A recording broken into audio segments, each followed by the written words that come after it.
Yeah, and I think one of the things that's let Leave It to Beaver be on for so many years, from 1957 to now, is that they were all real life. The writers just weren't going in and making jokes or writing things about kids that they thought kids might do. All those things that you saw on the show really happened to some other kid at some time. The writers had, I think, it was 12 kids between them, Joe Conley and Bob Mosier. They both had big families, and their kids got in a lot of trouble, and their kids would get in trouble. And the next week I was doing it. I wasn't getting in any trouble, but we were making a show out of it. What was that feeling like? Again, you had so much work that you did prior to Leave It to Beaver because you started, at 2 years old. Tell us about the early years of Jerry Mathers, even prior to that phenomenal role as Beaver Cleaver. Well, it actually started when I was 2 years old.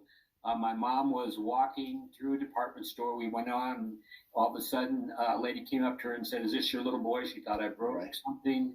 The lady said, "Nobody fits our clothes." I was a model. Then I went on to television because people couldn't find any little boys that worked in front of a live audience, and that's what TV was at that time. It wasn't on tape like now. It was all live, and I did it all right, and I just started working all the time, and Alfred Hitchcock came on to do a live commercial, saw me, and I then did The Trouble with Harry and a whole lot of movies. And in 1957, I went on an interview, and there were about 2,000 people on it. We couldn't figure it out because there was every kid in Hollywood, and also New York and Chicago. And the reason is they weren't just testing for the Beaver, they were testing for Wally and Eddie and all the other characters.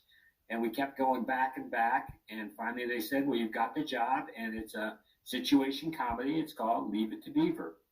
And the rest is history.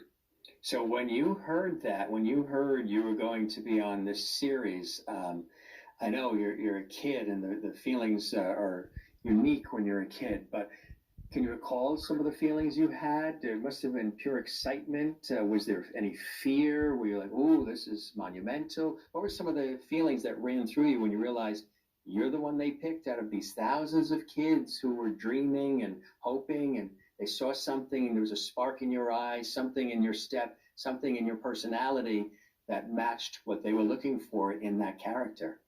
Well, that all sounds real good, but that way. I've been working. Is it? I've been working as an actor since I was 2 years old. So honestly, it was just another job. I'd worked with Alfred Hitchcock and all these other people, and so it was just another interview I went on.